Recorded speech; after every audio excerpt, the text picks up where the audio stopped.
Hello, everybody. Glad to be here. And I am glad to announce our speaker, Shrutirupa Banerjiee, who is going to share her bleeding edge research on blockchain security. Go ahead. Okay, thank you so much, Zoe, for the warm welcome. And hello, everyone. And let's start. I'll be trying to keep it as simple as possible. We will not be getting into too much technicality, but we will try to understand the basic level of security stuff that we need to understand related to blockchain. And as well, we can try understanding if it is really secure and what do we mean when we are talking about blockchain security.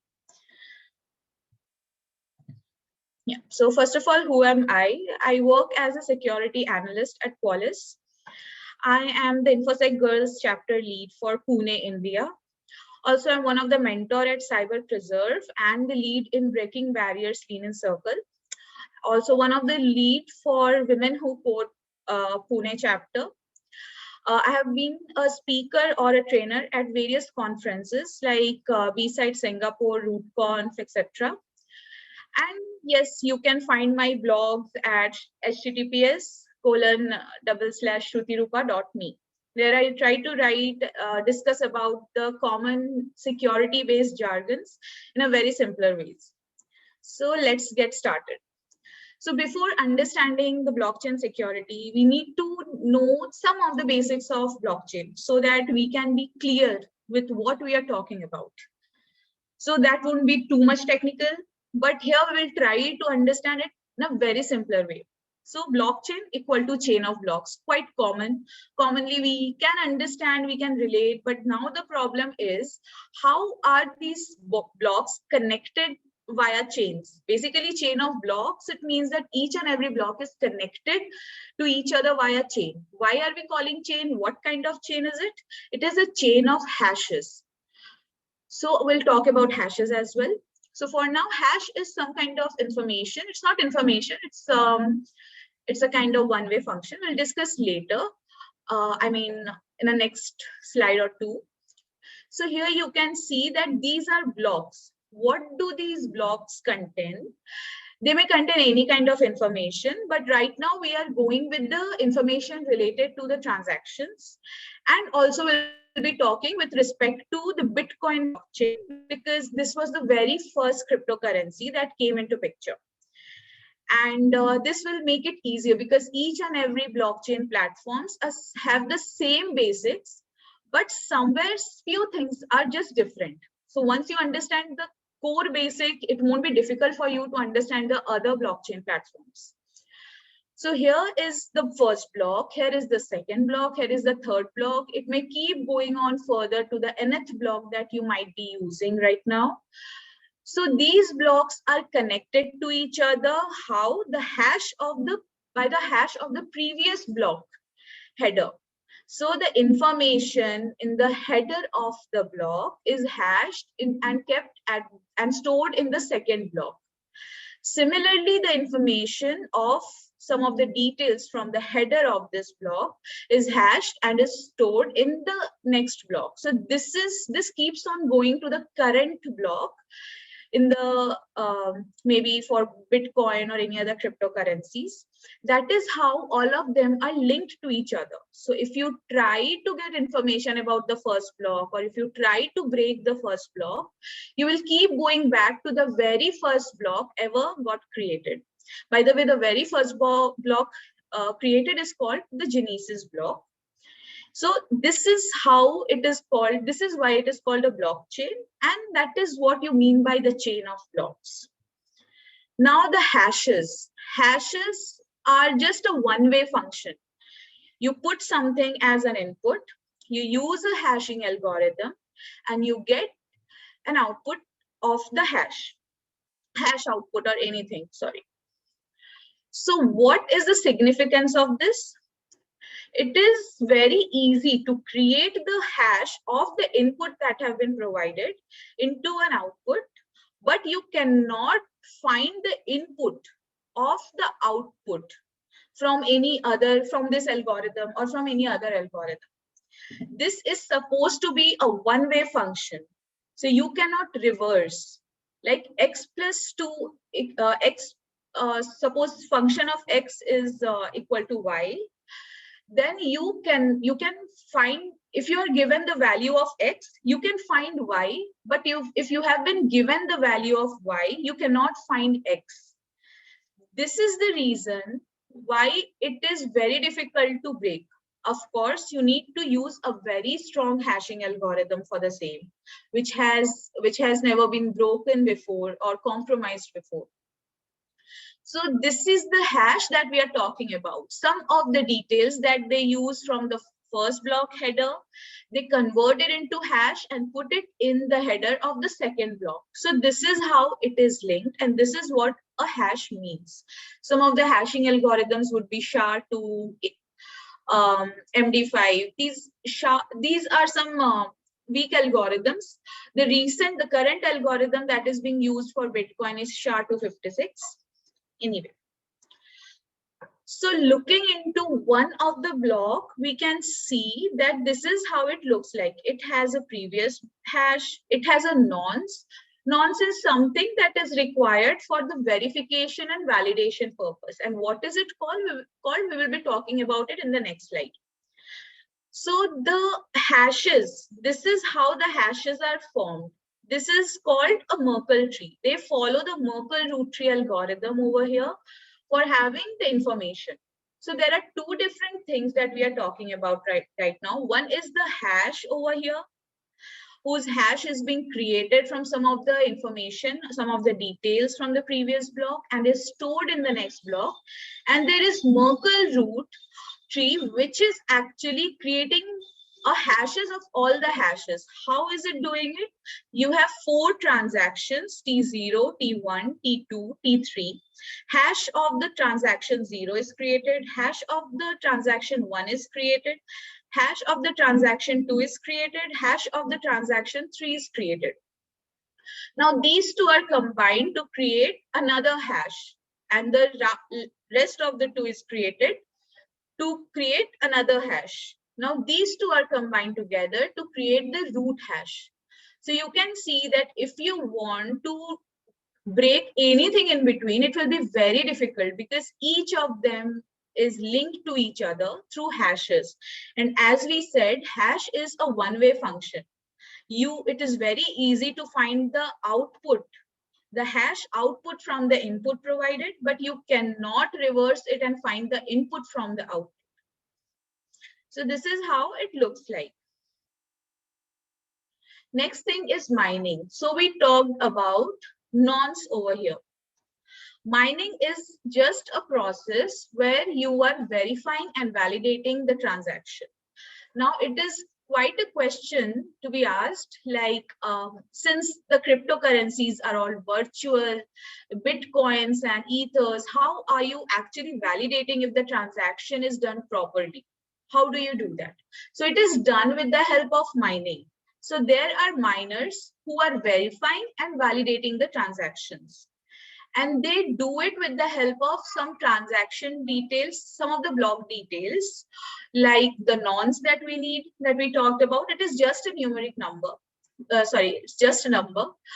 The Merkle root trees information. So with the help of all these, they are supposed to solve a mathematical function. This mathematical function is quite complex. And once you solve it, the transaction gets added to the blockchain, to the block, and the block gets added to the blockchain. A block may have multiple transactions. So a miner or a group of miners together perform the process of mining with the help of that computation, with the help of that problem, computational problem or mathematical problem, which is very complex, and you use a high processing power for that. For that, you need separate processors known as ASIC processors to perform mining. So this is what the miners do. This is how the verification and validation is done. And of course, mining works with the help of an algorithm that is called consensus algorithm. What do you mean by consensus? That means that everyone within the blockchain network has agreed to the transaction that has happened or that is happening. So with the help of that, the mining is done. So we are quite done with the very basics of blockchain, so that we can understand the security aspect of the same, so that we can discuss about it. So the very important thing is once in a blockchain, always in the blockchain. Why are we saying this? Because first of all, you have hashes, which never, which can never be broken, that which can never be reversed. So if you want to find the hash, if you want to figure out what the input will be of a particular, hashing output, you will have to put a lot of inputs and see if the hashes are same. For each input, we have each unique and different hashes. So no two different inputs can have a similar hash. So that is why once in a blockchain, always in the blockchain. This is one very important thing. This can be a very big advantage. This can be sometimes a very big disadvantage also. Depends. Next. So the main point. Today we are talking about the security aspect of it. And yes, why are we talking about the security? Because we know about all the kinds of hacks that keep on happening and what is happening. Like every day or two, you can see, you must have heard of a zero-day attack. You must have heard of a very big cyber attack that happened in an organization. So that is why it is important. Every technology which is growing needs to have their own security. And that is why we are talking about the same. So moving ahead, does blockchain really need security? Basically, the blockchain itself, the technology is very secure. So it is so strong, provided if you are using a very strong hashing algorithm, it is quite difficult to break it. You cannot break that blockchain, but what you can do is you can manipulate the entire transactions. So the security aspect of blockchain revolves around the blockchain, not completely. We are talking about the core security of the blockchain. There are some aspects of it as well, which we'll be discussing. So some of the applications or the areas where we are talking about blockchain security is the applications using blockchain need security, right? So now we have many applications which are built, which have blockchain at their backend, and those applications do need security, and that is actually affecting your the blockchain. As I said, once in a blockchain, always in the blockchain. So if you provide any kind of wrong information or wrong details, or if there is some kind of mishap that has happened over there, it may get updated in the blockchain and you cannot break it. It is immutable. Once in a blockchain, always in the blockchain. So you cannot do anything. It is completely immutable. Now the blockchain also uses some logical concepts or some conditioning, I can say, you can say, like the codes. Obviously, the blockchain is made out of code, but I'm talking about the smart contracts. So initially with Bitcoin, we were just doing some transaction with blockchain. But slowly people realized that we can, use the blockchain for a variety of purposes. Why just use it for transaction? So they came up with the idea of smart contracts. Basically, this concept of smart contracts came with the next blockchain platform, which is Ethereum by Vitalik. So the codes are being used. If there are codes, if there is a flaw in your logic of the code, it is breakable. So this is where you need to talk about the security aspect. Next thing, for any kind of transactions, you need to have wallets. Wallets are just virtual wallets which are having your public keys, private keys, and with the help of that, you're making the transaction. So here you are talking about the security. So again, if it is not secured, any kind of wrong transaction may happen. Some factors related to the verification and validation of transaction require security as well.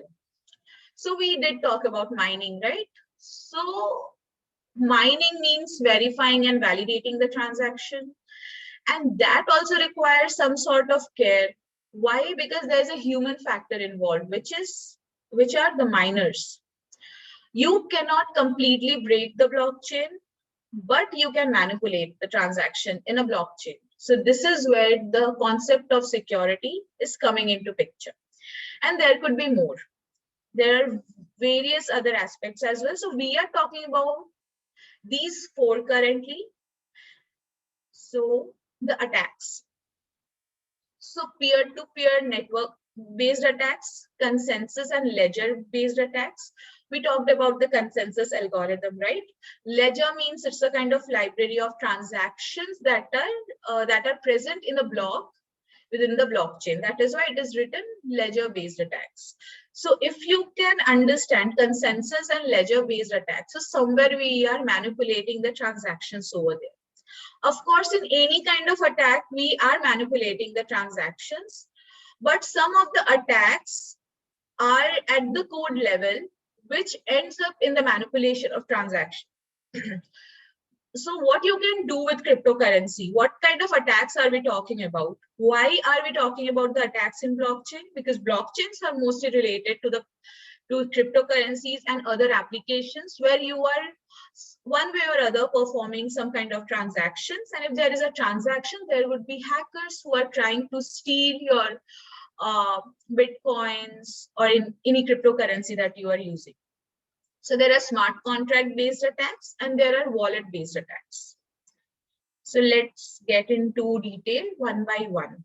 We will not talk about each and every individual attacks, but we will talk about that what is it leading to, what does it mean, and what you need to look for when you are provided with an application revolving around a blockchain. Because in any kind of attack or for any kind of software, for any kind of application, what do you basically look for? You're providing some kind of input and you're seeing if it is getting manipulated or if the server is responding in a very suspicious way. That is the major thing that we are doing. We are just putting some kind of input that the server is not expecting. And as a result, the response results in some kind of attack. So that is what we are doing within the blockchain network as well, along with some kind of manipulation that is being happening over here. Now, attack happens amongst the peers or nodes within the blockchain network. Now, one thing is very important to note, that miners need to have huge processing power. This statement is very important for understanding peer-to-peer network-based attacks and consensus and ledger-based attacks, because these are quite related. Because in both the cases, if your miners are malicious, you can actually manipulate the transaction, right? The group of people who are actually validating and verifying the transaction and they themselves are making transactions over there, if they turn out to be malicious, then it may result into the manipulation of the transaction. Hence, it is a kind of attack, of course. So here the attack happens amongst the peers or nodes within the blockchain network. Of course, the blockchain network is formed with the help of peers and nodes. Who are these peers or nodes? These are just the computers or the mobiles who are in the blockchain network, who are performing their transactions. Basically, the users. So it happens with the users, amongst the users. So a user might be getting manipulated over there and the user might not be aware of it. Most of the time it gets successful because of the malicious miners. So there are a few examples like Eclipse attack and Sybil attack.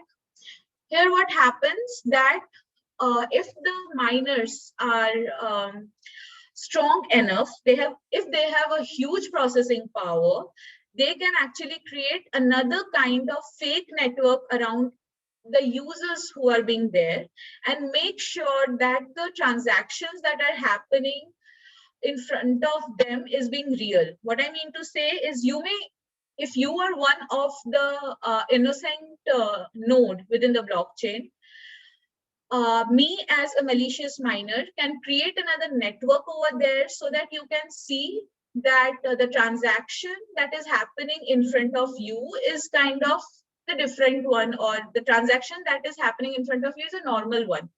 Basically, you won't be aware of the actual blockchain network that is aware of the actual blockchain, aware of the actual transaction that is happening within the network. You might be having a different network with a different kind of transaction where you are being manipulated. This is what happens. This is some of the essence of Eclipse and Sybil attack. This happens because the miners have huge processing power. We'll come to this huge processing powers concept over here. Consensus and ledger-based attacks. So attacks are mainly affect the validation of the transaction. Now, what do you mean by attacks related to validation of transaction? Of course, each and every transaction needs validation. So if a miner is performing mining, is verifying the transaction, it might be getting a number of transactions. The miners are having a number of transactions to mine, number of transactions to verify, and one by one, they get updated in the blockchain. So if the miners are having huge processing power, they can manipulate the transactions into choosing choosing another transaction over another. So what can happen over here if there is the malicious miner, and if the miner himself is doing some kind of transaction, it may try to validate its own transaction first, even though the other transactions have been made before, but they have not been verified and validated in the blockchain yet. So as I said, the concept of immutability in blockchain can be both an advantage and a disadvantage. I'll give you another example where it can be related to double spending kind of attack, where suppose not double spending. Suppose I'll give you another example where suppose it is an application, or suppose a smart contract code where you have to solve a quiz or solve a problem, and the one who is providing the solution first, that person wins, and the information gets updated in the blockchain. If the miner himself is being a part of that quiz or of that competition, the miner may see the result of the people who have already made the transaction, who have already submitted their responses, and it may submit the result directly and may validate its own transaction first and declaring himself as the winner. This is one example. This can be related to double spending. What is double spending? Where you are making 2 or more transactions, basically 2 transactions at once. So if you have 12 Bitcoins, you use the same 12 Bitcoins into sending it to somebody else, and then you canceled it in the middle. So what happened? Suppose the miners are malicious, they would accept that transaction first, and before it gets accepted, it happens in a very quick of the heat of the moment. It is a kind of race kind of attack. I am not remembering the race condition. Sorry, I was not remembering the term. So race condition. So so the transaction is happening. The transaction just happened of sending the Bitcoins to some other address, and you just cancel the transaction. But at the same time, the malicious miner just verified your transaction. It got updated. So you have already sent the 12 Bitcoins. Say it does not happen in Bitcoins. So I'm just giving you an example. Suppose it have already sent the 12 Bitcoins to that address, and also since it got cancelled, the 12 Bitcoins remains in his account as well. So this is one of the example of double spending. Again, since we spoke about miners need to have huge processing power.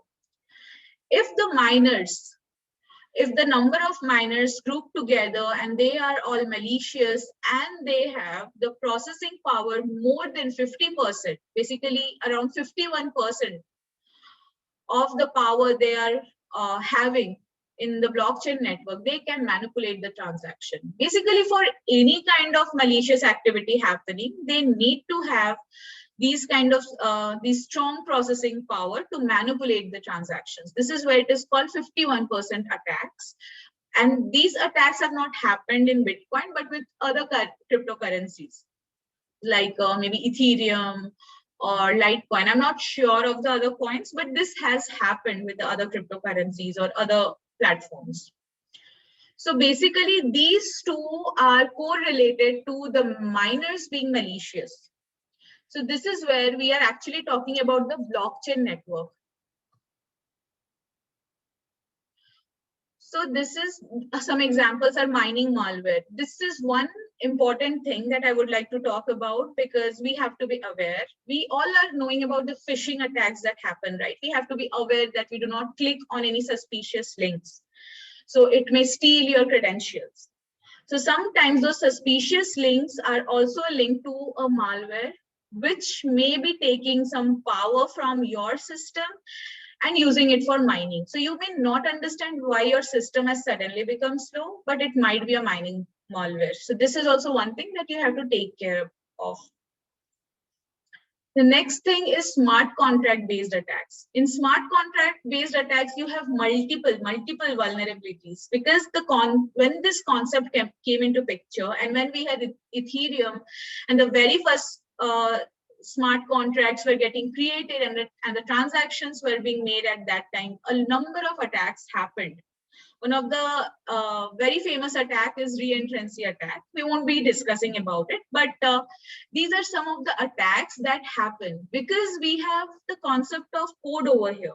They added code because they wanted to use some logic over here, some conditions over there, so that they can improve or they can increase the application of blockchain, which was just stuck to the transactions that you're making. Now you can build an entire application out of blockchain where you can make use of smart contracts, where you are having the code over here. And that is what you need to take care of. Because again, you are making transactions over there and a malicious user may manipulate your transaction, may perform any kind of illegal transaction, may in fact, account takeover may happen over here also. By account takeover, what I mean to say, if there is a smart contract code, there is an owner who is actually performing the transaction or who is supposed to perform the main transactions. So if your code is weak or some kind of logical flaw is present over there, the malicious attacker may become the owner of the contract. And if it becomes the owner of the contract, it may steal all your cryptocurrencies into his account. So getting into details over here, after Bitcoin, we came up with this with the era of smart contracts. So as we said, that they are just pieces of code which are adding logic and conditions, nothing else. And it is improving the applicability of the blockchain platform. Now, again, if there is a code, there will be a flaw. Not necessarily it means that if there is a logic flaw or if there is some kind of flaw over there, it may be vulnerable. But if you're smart enough, you can manipulate it. And if you manipulate it enough to turn it into a vulnerability, then anybody can exploit it. Maybe you cannot exploit it, but there might be somebody else who is able to exploit it. So this is one very important thing because some of the attacks, such as reentrancy, where they were using a very vulnerable function, which was resulting into an attacker getting into the how would I say that, was giving it the permission into re-entering into the contract to make the transaction continuously. So if a malicious user is having the permission to re-enter into that complete scenario or into that account continuously, and it keeps on stealing your cryptocurrencies continuously, so it may completely as it is stealing, it may steal all your currencies. It has happened before. There's a very famous DAO attack. DAO stands for Distributed Autonomous Organization. It is related to Ethereum. We will not talk about it, but this is a very famous attack. And again, the concept of that immutability being both advantageous and non-advantageous, disadvantageous, is coming into picture over here, where the Ethereum blockchain is having a block over there where this attack was performed. So there still exists the malicious code in the blockchain. So they just had to fork it, create another kind of transaction from the previous block, which was still the block which was secure, and they're not using some of them are using the actual block over there. By actual block, what I would say is the vulnerable block, or the block that is already having the vulnerable code over there. It is still present there as it is immutable.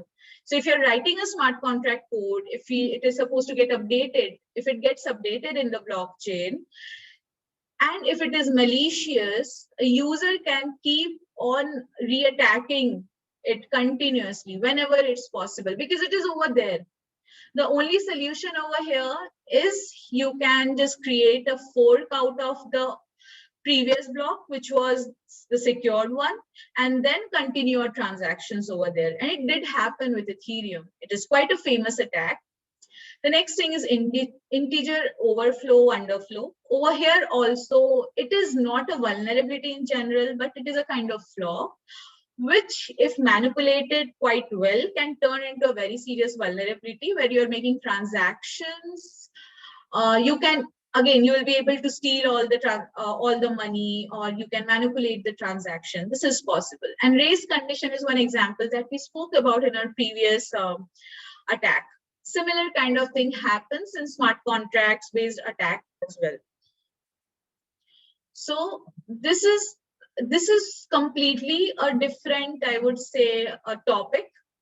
We may have a session later on focusing completely on smart contract based attacks, because there are multiple attacks that we can talk about that has happened, and now we are all improving continuously, because we cannot keep the same old logic or same old flaw. The next one is the wallet based attacks. How is the wallet based attack happening? The wallet is again nothing but just pieces of code, and those pieces of code are again, they may be vulnerable, they may have logical. Again, this concept comes into the picture. This question may arise that the blockchain that is being created is also a very it is also just a piece of code, right? There may be logical flaw, and that can be true. But I'm not very aware of those kind of things. But whatever I've heard or whatever I have researched, this blockchain is pretty strong that way. So coming back to the wallet-based attacks, these attacks happen where you have a compromised or weak private keys. You have private and public keys. You use private and public keys so that you can make the transactions, so that the details remain with you. Because if you lose your private key and if it gets compromised, somebody else can get access to your wallet, and as a result, they may completely take advantage of the transactions. This has happened before as well. So one of the example is Parity multi-signature wallet attack. This is somehow related to smart contracts as well, but it was related to some joint account. And sometimes what happens that you may not be aware, but the wallet is already weak, or if there is a logical flaw which the users are unaware of. As a result, a malicious attacker can completely take advantage of this. So I am not discussing the attacks in details over here. This will become too much technical for now. So this is another kind of attack scenario which is relevant around blockchain. So concluding, this was a very small presentation though. Concluding, nothing is 100% secure. So if today we are saying that blockchain seems to be very secure, you have no idea. Tomorrow it may get broken. Maybe the hashing algorithm may get broken in future, and the technology which we were talking about or we were boasting about is highly secure or highly strong, turns out to be weak again. So you never know what may happen. Maybe the algorithm, maybe even if there is a very strong hashing algorithm, you never know that it is getting broken. So anything may happen. If it is not getting attacked today, it does not necessarily mean it may not get attacked later on. So you always have to keep updating with the latest technology and the latest pieces of code. Suppose if you're using some kind of, say for smart contracts, the language that you're using for writing smart contracts uses a function which is quite secure and very helpful for performing a very important functionality, turns out to be less secure or turns out to be insecure later in future, you will have to make changes. You will have to keep updating it. You never know when it gets attacked. And nowadays, we always keep on getting information about the zero-day attacks and everything. So the blockchain technology is quite strong, which is being maintained because of the hashes being used. So hashes, that is why when we are talking about application of cryptography, this hashes, the concept of hashes comes into picture over there in blockchain technology. This is one of the very strong points for securing the blockchain. I'll give you one example, getting back to the very first slide. Yes, over here. Since each of them is linked over here through the chain, through hashes, and if you're using a very strong hashing algorithm over here, you cannot break it. So me being a malicious attacker might think of creating my own malicious block in between so that the users may keep moving ahead with my block.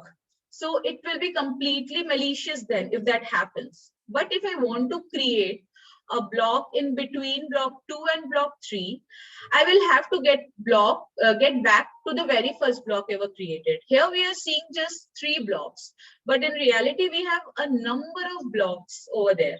So if you want to get in between any 2 blocks, you will have to get back to the very first block and start making changes. It is not quite possible to do. You will have to create another blockchain, or you may fork it. Because of it sometimes a manipulation happens though, but you cannot, just perform man in the middle between any blocks in a blockchain. So coming back to the conclusion, these are the this is something that we need to think of. This was the main focus, and I tried to make it as simpler as possible. So if you have any questions, we can completely discuss about it. And later, if you want me to cover it into cover more technical details, we can do that also, because it is completely blockchain security. So I just spoke about the security aspects of it. I did not get into the attacking factors over there. So if you have any questions, let's discuss.